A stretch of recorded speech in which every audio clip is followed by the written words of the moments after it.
Ah, man, today's rebellious rock anthem, it never got a fair shake, Not from parents, not from the media, not even from Big Brother. Today's classic rock anthem, it had a target on its back for years from the powers that be. And their game plan was to censor so-called offensive music across the nation. But, that was the whole reason that this song was written in the first place, to defy authority. And its lead singer actually took his fight against authority all the way to Washington, D.C. And he ripped these censors on live TV. It was a great thing to see. Coming up next, the story of the 80s most rebellious anthem. It took the lead singer 4 years to write it due to writer's block, and his producer didn't want to put it on the album. He just felt like it sounded like a nursery rhyme. It was too sing-songy. And to his point, the band did put their hardcore lyrics against the melody of one of the most famous Christmas songs ever. It was unbelievably catchy. And the singer, he had to beg the label to get the song released. It became a worldwide smash, but it would become their only hit, really. Get the story of this rebel anthem Christmas song ripoff coming up next on Professor of Rock. Hey, music junkies, Professor of Rock, always here to celebrate the greatest artists and the greatest songs of all time. Make sure to subscribe below right now, especially if you love the 60s, 70s, 80s, 90s. Also, check us out on Patreon. There you'll find additional content that helps us keep it a daily channel. And click the bell too, so that way it sends you notifications when our new stuff comes out. So it's time for another edition of our series Bottle Lightning. This is where we celebrate a song or an album that was king for a day or for many days. Here we honor artists and bands that rocketed up the charts for reasons unknown. They weren't able to sustain that success. A lot of people call them one-hit wonders. We celebrate them instead as lightning in a bottle lightning. And I gotta tell you, just because this band had only one top 40 hit in America, it would be ridiculous to call them a one-hit wonder since they had so many great songs that are still played on radio every day. So let's get into it. Today we're shaking up the bottle and blasting off with one of the greatest teenage anthems of all time. We're Not Gonna Take It by Twisted Sister.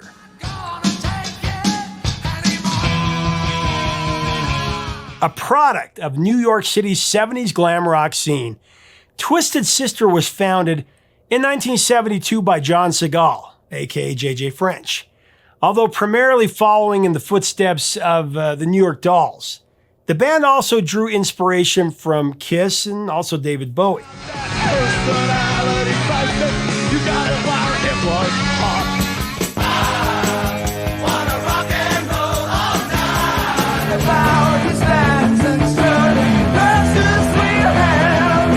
Throughout the 70s and into the early 80s, Twisted Sister gathered an underground following on the New York and Jersey club scene. During that time, they had a pretty fluid lineup. French went through 10 plus members before he settled on lead singer Dee Snider, guitarist Eddie Fingers Ojeda, bassist Mark the Animal Mendoza, and of course drummer AJ Pirro. Snider brought an Alice Cooper shock rock style of performing to the band.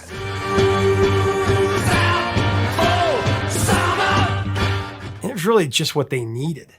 Dee Snider quickly developed into Twisted Sister's dominant songwriter, and in June 1982 they released their first EP, Rough Cuts.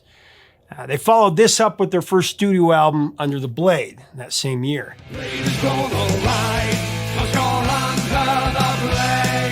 After signing with Atlantic Records, Twisted Sister released their second studio album, You Can't Stop Rock and Roll, that was in '83, and it included the top 20 UK hit, I Am, I'm Me, parentheses song.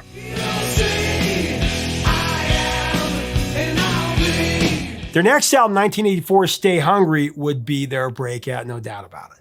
Sensing this, Atlantic increased the promotion for the band and hired hotshot hard rock and metal producer Tom Werman.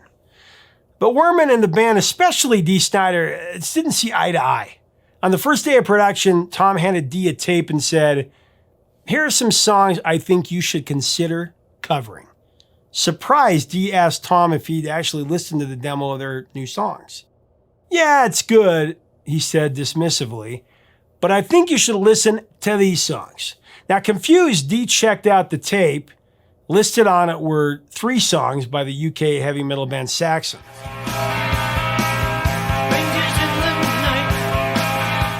These are Saxon songs, is what Dee said. I know, replied Werman. They're great songs. They are great songs, said Snider. We've toured with Saxon. They're a great band. Oh, so what's the problem? Dee was dumbfounded. We tour with them. We can't be playing Saxon songs when Saxon are playing those same songs at the same show. It would make our band a joke. Werman shrugged. All right, I'll give them to some other band to have hits with. That conflicting exchange would be the first of very many. According to Dee, he had to fight tooth and nail to keep Tom from killing the band. Bassist Mark Mendoza said Werman didn't like most of the songs that made it onto the record. He was always pushing songs from other bands and writers. We fought about that with him to the point where we may not have recorded the album. The album came out sounding okay, but I think it's wimpy. It sounds small, is what he would say. In fact, Stay Hungry was much more pop rock sounding than the band had really wanted. This was new territory for him. That being said, it also became Twisted Sister's most commercially successful record. It was released on May 10th, 1984. Stay Hungry went to number 15 on the US Billboard album chart. It also went to number 34 in the UK, number 21 in Australia, number 11 in Norway, went to number 10 in New Zealand, 6 in Canada, and 3 in Sweden. And 3 months later, it went gold. 5 months later, it hit platinum. Since then, Stay Hungry has gone triple platinum in the US alone and sold over 6 million copies across the world. But commercial success wasn't Snider's number one priority. Looking back on the LP, he said, and I quote, Stay Hungry is Stay Hungry. It's the biggest selling album we had. It has the most famous songs that I wrote and the most successful. But I did not like Tom Werman's production values. The concept of Tom Werman is that he was a hot producer they would put with metalheads. And he had a long track record and a glorious history of successes. But I just thought that he tamed it down too much. For the record, the 3 songs that Tom wanted to keep off the record the most were I Wanna Rock, The Price, and We're Not Gonna Take It.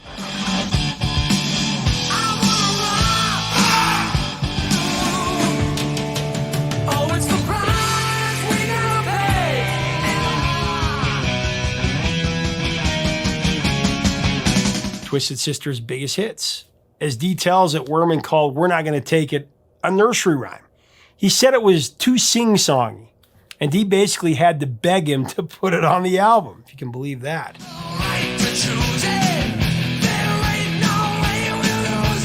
Now, it may not have meant much to the producer, but for Dee, the song, it was a big deal. He had been working on it for years. And it hadn't come easy. Back in 1979, Dee had been stuck with an epiphany when he came up with a chorus. And Dee Snider actually admitted to ripping off the famous Christmas standard, O Come All Ye Faithful. O come, all ye faithful. He sang his lyrics over the top of that chorus, and years later, he'd even record the holiday classic and mash it up with We're Not Gonna Take It. How about that? I just love that. And you can hear it too.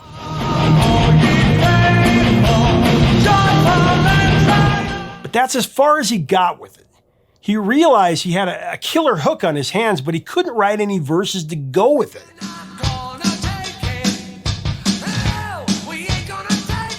And really, that's the way it stayed for years. Actually, Dee said his writer's block was probably for the best. If he had finished We're Not Gonna Take It back in 1979, it would have landed on some ill-fated demo tape or gotten lost on their first indie record. If that had happened, it wouldn't have become the juggernaut that it did become. Dee finally finished the song in 1983, thanks to several sources of inspiration. There was the Sex Pistols, there was Slade, and also Def Leppard.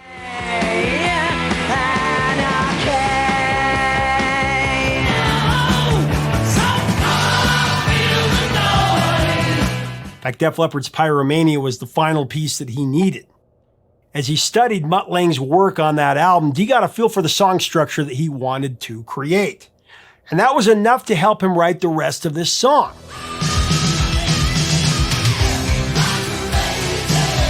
We're Not Gonna Take It is certainly one of rock's ultimate rebellion songs.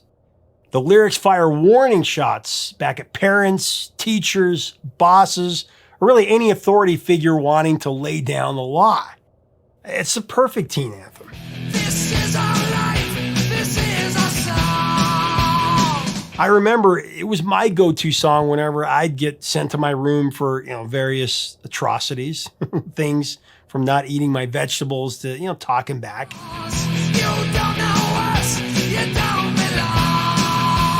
I blasted from my boombox, that is until my dad would yell at me to turn it down from below.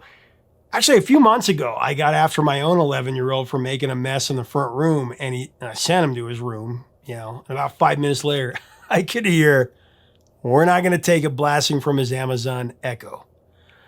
Some things never change.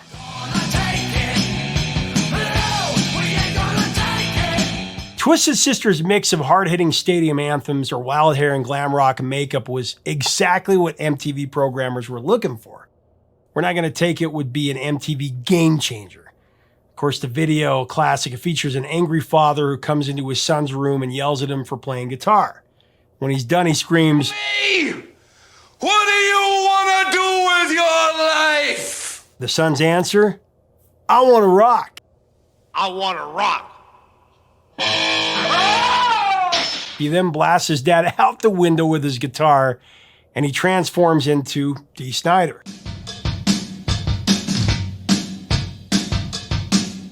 The video definitely plays up the slapstick comedy, and according to Snider, it was inspired by the hijinks of cartoon classic Wile E. Coyote.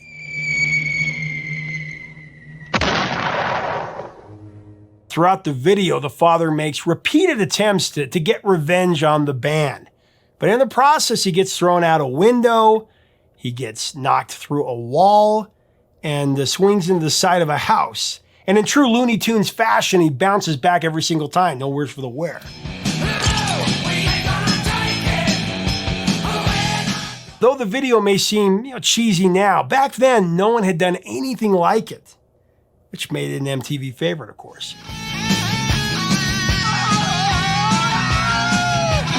Bolstered by the exposure, Twisted Sister brought their brand of metal to the masses. It reached number 21 on the US Billboard Hot 100, and it went to number 7 on the mainstream rock chart. Now, back then, it was really rare for a metal song to chart that high on the Hot 100, but it seemed like it should have been higher. It was everywhere back then. Internationally, it did stall at number 58 in the UK, but it went to number 10 in Sweden, number 6 in Australia and Canada, and number 2 in New Zealand.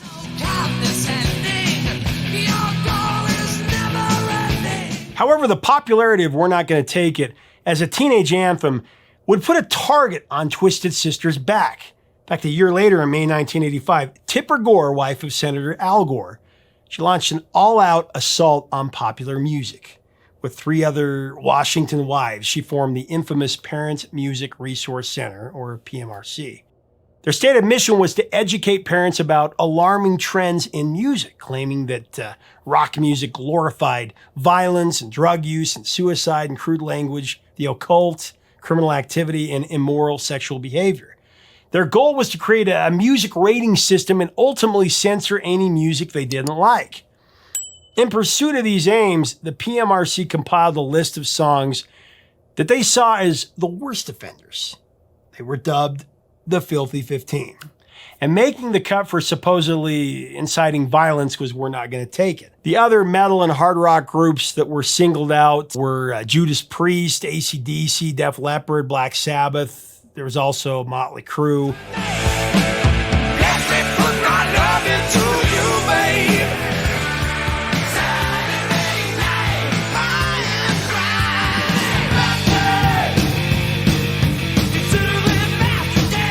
Mainstream pop acts also were on there. It was Madonna and Prince and Cyndi Lauper and Sheena Easton.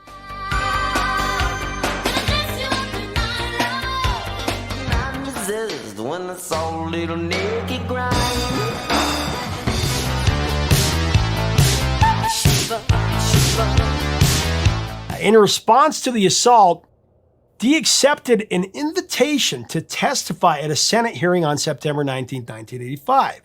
At the time, he was the most recognized face in heavy metal, you could argue. Frank Zappa and John Denver also attended, to round out the musician's perspective. What a cool trio. The hearing was a media circus with journalists, cameramen, and photographers crammed throughout the room. Unflinching, though, Snider took a seat in the middle of the chaos, dressed in his headbanger best. pulling a folded up speech from his back pocket. He started to read it. Everyone was stunned. This metalhead started by breaking all the stereotypes. Snider informed the senators that he didn't do drugs and he didn't drink alcohol. He was happily married and he had a young son. He even cited his Christian faith and said his music was inspired by his beliefs. I was born and raised a Christian, and I still adhere to those principles.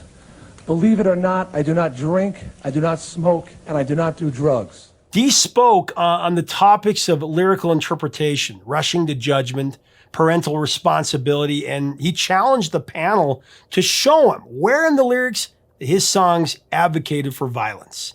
Snider also embarrassed a clearly irritated Senator Al Gore, who asked if it was reasonable for a parent to take the time to listen to their kid's music. Then what choice does a parent have? To sit down and listen to every song on the album?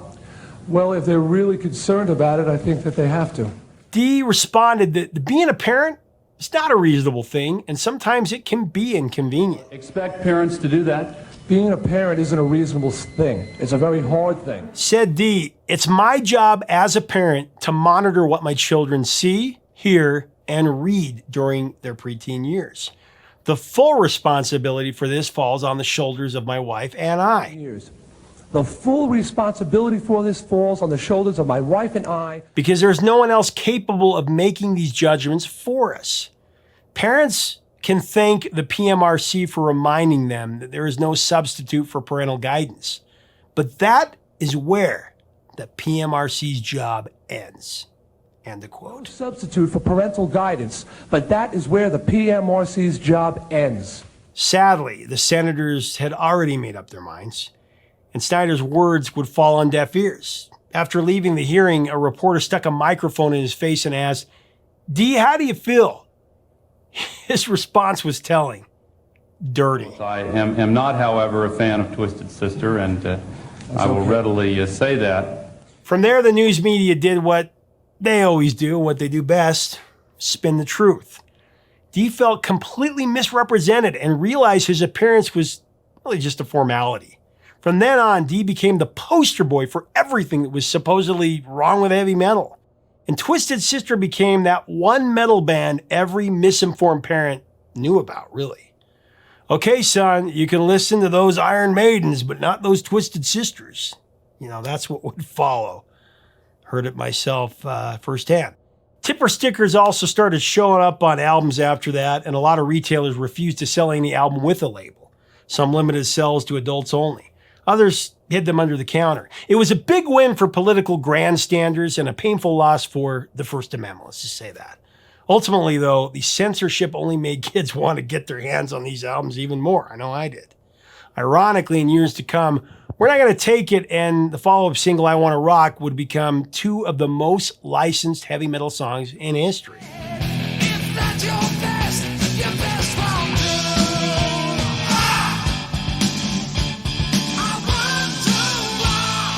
Unfortunately, after Stay Hungry, Twisted Sister crashed about as quickly as they blew up. The cracks in the band's enormous success started to show in ways that were completely unexpected, really. As the end of the band's 80s run came to a close, tensions rose to unbearable heights. And Dee Snider submitted his resignation from Twisted Sister. That happened in actually 1988. After taking the 90s off, though, Twisted Sister performed publicly for the first time in 2001 at a post-9/11 benefit concert. 2004, Stay Hungry was re-recorded and retitled Still Hungry, to mark the album's 20th anniversary. For the next decade, the classic Twisted Sister lineup toured and performed together. But in 2015, the band announced that drummer AJ Peros had passed away. After that, they put together a farewell tour and they played their final show. That was on November 12th, 2016. It was in Monterey. Dee Snider is still releasing music as a solo artist, great stuff, and recently made an appearance on season 3 of Cobra Kai, where Johnny Lawrence is trying to help his student Miguel to come back from a devastating injury. He's trying to help him overcome paralysis, in fact. And one of the many motivations he uses is to take Miguel to a Dee Snider concert. Can I get a copy of that? Don't worry, I'll tag you. Tag me, what the hell does that mean? And we can't forget Dee and Twisted Sister's cameo in Pee-wee's Big Adventure. Of the gods! Seriously, I love the 80s. Leave us a comment about Twisted Sister and we're not going to take it. What are your memories of this song? Let us know below. If you dig this content, make sure that you subscribe so you never miss out on our videos. Check the box and all that jazz. We really would love to have you as part of our community to discuss music and have a great time. Till next time, 3 chords and the truth, my friends.